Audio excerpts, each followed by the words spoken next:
दोस्तों, कैलाश मानसरोवर को हिंदू धर्म के सबसे पवित्र स्थलों में से एक माना जाता है।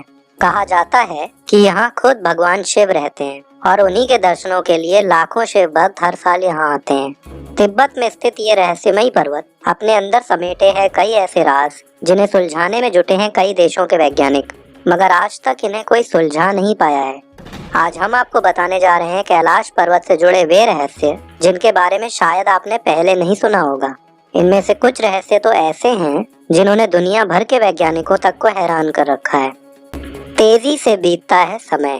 कैलाश पर्वत का सबसे रहस्यमयी तथ्य यह है कि यहाँ समय तेजी से बीतता है।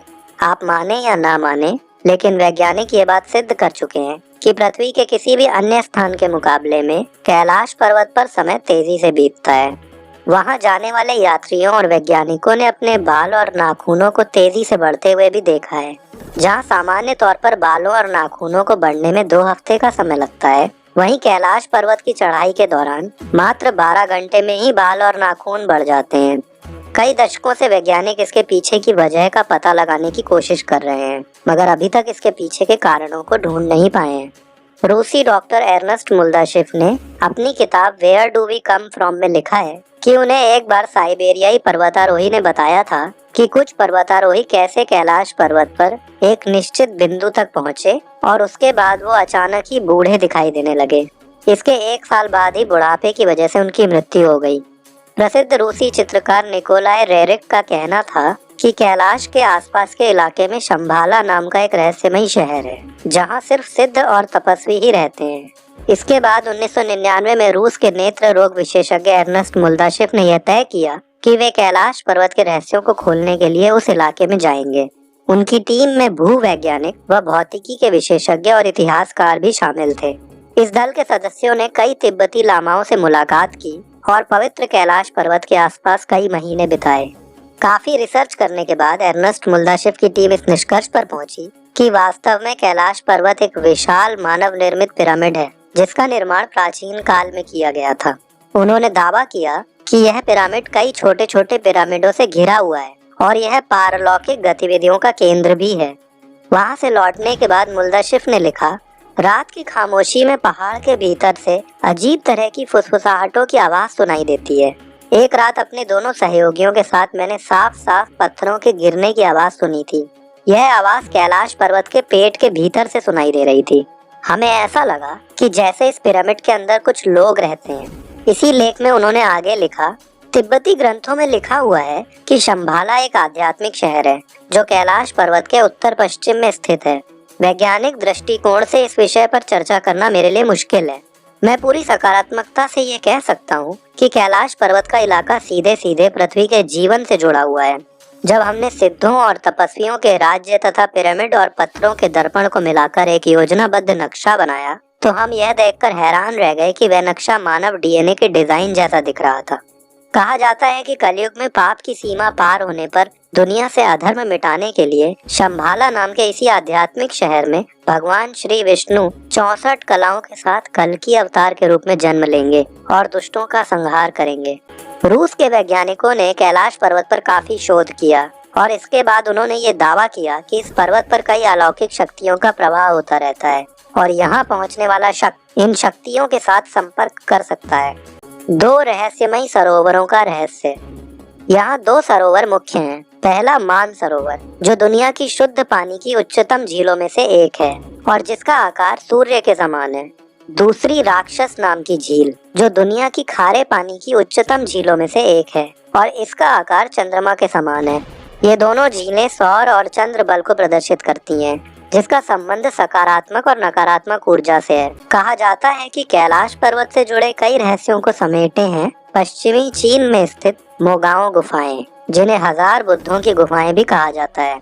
हजारों वर्ष पहले बौद्ध भिक्षुओं ने हजारों पौराणिक दस्तावेजों और पांडुलिपियों को यहाँ छिपा दिया था, ताकि विदेशी आक्रमणकारियों से ज्ञान को सुरक्षित रखा जा सके। 1907 में ब्रिटिश एक्सप्लोरर ऑरेल स्टाइन ने यहाँ एक पूरी तरह से बंद ऐसा कमरा खोज निकाला था जिसमें 50,000 से ज्यादा पौराणिक दस्तावेज छिपाकर रखे गए थे। कहा जाता है कि इन्हीं पौराणिक दस्तावेजों में कैलाश पर्वत से जुड़े कई रहस्यों की जानकारियों को भी सहेज कर रखा गया है। हालांकि चीन की सरकार ने इस कमरे को बंद करवाया हुआ है ताकि दस्तावेजों को सुरक्षित रखा जा सके। इन दस्तावेजों के सामने आने के बाद से ही चीन पूरी कोशिश करता आया है कि तिब्बत और कैलाश पर्वत पर पूरी तरह से उसका एकाधिकार रहे। आइए आज के इस वीडियो में जानते हैं कई ऐसे रहस्यों के बारे में जिन्होंने 21वीं सदी के वैज्ञानिकों तक को हैरान परेशान किया हुआ है। कैलाश पर है अलौकिक शक्तियों का प्रवाह। इस पर्वत का चौमुखी आकार दिशा बताने वाले कंपास के 4 बिंदुओं जैसा माना जाता है। ऐसा कहा जाता है कि कैलाश पर्वत धरती का केंद्र है, जिसे एक्सिस मुंडी भी कहा जाता है। कहते हैं कि इस पर्वत पर 10 दिशाएं आपस में मिल जाती हैं और अगर यहाँ कोई कंपास लेकर जाया जाता है तो वो ठीक से काम करना बंद कर देता है और सही दिशा नहीं बता पाता। जब दक्षिण से देखते हैं तो एक स्वस्तिक चिन्ह दिखाई देता है। यह अभी तक रहस्य है कि ये झीलें प्राकृतिक तौर पर निर्मित हुई या कि ऐसा इन्हें बनाया गया है। वैज्ञानिकों के मुताबिक इस तरह से सूर्य और चंद्रमा की आकृति की झीलें प्राकृतिक रूप से बनाना लगभग असंभव है। तो क्या इन्हें किसी ने बनाया है? अगर बनाया है भी तो किसने और कैसे? इन सवालों ने वैज्ञानिकों को आज तक परेशान किया हुआ है। कैलाश पर्वत और उसके आसपास के वातावरण पर अध्ययन कर रहे वैज्ञानिक ज़ार निकोलाई रोमनोव और उनकी टीम ने काफी लंबे वक्त तक यहाँ रिसर्च की। उन्होंने बताया कैलाश पर्वत के चारों ओर एक अलौकिक शक्ति का प्रवाह होता है। यह शक्तियाँ कोई आम नहीं बल्कि अद्भुत हैं, जिनके जरिए तपस्वी आज भी आध्यात्मिक गुरुओं के साथ टेलीपैथी से संपर्क करते हैं। ये शक्तियाँ यहाँ कैसे आती हैं, इनका इस्तेमाल किस तरह से किया जाता है, इस बारे में वैज्ञानिक आज तक शोध कर रहे हैं मगर अभी तक समझ नहीं पाए हैं। आसमान में लाइट का चमकना। कैलाश पर्वत से जुड़ा एक रहस्य ये भी है कि यहाँ पर अक्सर 7 तरह की लाइटें आसमान में चमकती हुई देखी जाती हैं। नासा के वैज्ञानिकों का मानना है कि हो सकता है ऐसा यहाँ के चुंबकीय बल के कारण होता हो। यहाँ का चुंबकीय बल आसमान से मिलकर कई बार इस तरह की चीजों का निर्माण कर सकता है, मगर पूरी सटीकता के साथ अब तक वैज्ञानिक इस रहस्य को नहीं सुलझा पाए हैं। डमरू और ओम की आवाज। यदि आप कैलाश पर्वत या मानसरोवर झील के क्षेत्र में जाएंगे तो आपको निरंतर एक आवाज सुनाई देगी, जैसे कि कहीं आसपास कोई एरोप्लेन उड़ रहा हो। लेकिन ध्यान से सुनने पर यह आवाज डमरू या ओम की ध्वनि जैसी होती है। वैज्ञानिक कहते हैं कि हो सकता है कि यह आवाज बर्फ के पिघलने की हो। यह भी हो सकता है कि प्रकाश और ध्वनि के बीच इस तरह का समागम होता है कि यहाँ से ओम की आवाज सुनाई देती है। मगर वैज्ञानिक अब तक इस रहस्य को सटीकता के साथ सुलझा नहीं पाए हैं कि आखिर ये रहस्यमय ओम की ध्वनि सिर्फ इसी पर्वत से कैसे सुनाई देती है, किसी भी अन्य पर्वत से क्यों नहीं। आज तक कोई नहीं चढ़ सका कैलाश पर्वत। हिंदू धर्म में कैलाश पर्वत का बहुत महत्व है क्योंकि यह भगवान शिव का स्थान माना जाता है। लेकिन इसमें हैरान करने वाली बात यह है कि दुनिया की सबसे ऊंची चोटी माउंट एवरेस्ट को अभी तक 7,000 से ज्यादा लोग फतेह कर चुके हैं, जिसकी ऊंचाई 8,848 मीटर है। लेकिन कैलाश पर्वत पर आज तक कोई नहीं चढ़ पाया, जबकि इसकी ऊंचाई एवरेस्ट से 2,000 मीटर कम यानी 6,638 मीटर ही है। ये अब तक रहस्य ही बना हुआ है कि कैलाश पर्वत अब तक अजेय कैसे बना हुआ है। तमाम कोशिशों के बाद भी अभी तक कोई भी कैलाश पर्वत पर नहीं चढ़ सका।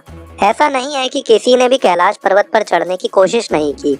कई लोग इस पर्वत पर चढ़ने की कोशिश कर चुके हैं, लेकिन उन्हें सफलता नहीं मिली। कैलाश पर चढ़ते ही होता है दिशा भ्रम। कैलाश पर्वत और कैलाश क्षेत्र पर दुनिया भर के वैज्ञानिकों ने रिसर्च की है। इस पर रिसर्च करने वाले वैज्ञानिक भी कैलाश पर्वत पर चढ़ने को असंभव बताते हैं। इसी तरह की एक कोशिश पर्वतारोही कर्नल आर.सी. विल्सन ने की थी, लेकिन वो भी इसमें कामयाब नहीं हो सके।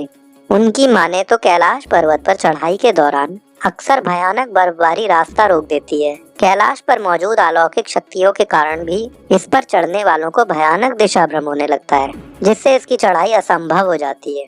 कैलाश पर्वत पर चढ़ने की आखिरी कोशिश 20 साल पहले साल 2001 में की गई थी, जब चीन ने स्पेन की एक टीम को कैलाश पर्वत पर चढ़ने की अनुमति दी थी। हालांकि इस टीम को भी कामयाबी हाथ नहीं लगी थी और उन्हें भी बिना चढ़ाई के ही वापस लौटना पड़ा था।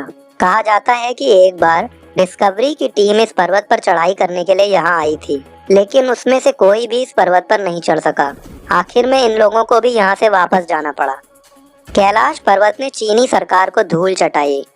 सन 1980 में चीनी सरकार ने इटली के पर्वतारोही रेनहोल्ड मेस्नर से कैलाश पर्वत फतेह करने की गुजारिश की थी, मगर रेनहोल्ड कैलाश के बारे में काफी जानकारी रखते थे और जानते थे कि इसे फतेह नहीं किया जा सकता। इसी कारण उन्होंने इसकी चढ़ाई करने से साफ इनकार कर दिया था। सन 2007 में रूसी पर्वतारोही सर्गे सिस्टकोव ने अपनी टीम के साथ माउंट कैलाश पर चढ़ने की कोशिश की, मगर असफल रहे। सर्गे ने अपना खुद का अनुभव बताते हुए कहा, कुछ दूर चढ़ने पर हमारी पूरी टीम के सिर में भयंकर दर्द होने लगा। फिर हमारे पैरों ने जवाब दे दिया। मेरे जबड़े की मांसपेशियां खिंचने लगी और जीभ जम गई। मुंह से आवाज निकलना बंद हो गई। चढ़ते हुए मुझे महसूस हुआ कि मैं इस पर्वत पर चढ़ने लायक नहीं हूँ। मैं फौरन मुड़कर नीचे उतरने लगा। तब जाकर मुझे आराम मिला। चीनी सरकार ने फिर कुछ पर्वतारोहियों को कैलाश पर चढ़ने को कहा, मगर इस बार पूरी दुनिया ने चीन की इन हरकतों का इतना विरोध किया कि हार कर चीनी सरकार को इस पहाड़ पर चढ़ने से रोक लगानी पड़ी। इस पर्वत के बारे में जानकारी रखने वाले लोग कहते हैं कि इस पर्वत पर सिर्फ अच्छी आत्माएं ही प्रवेश कर सकती हैं। इसके अलावा यहाँ कोई भी प्रवेश नहीं कर सकता। दुनिया भर के लोगों का मानना है कि कैलाश पर्वत एक पवित्र स्थान है, इसलिए इस पर किसी को चढ़ाई नहीं करने देना चाहिए।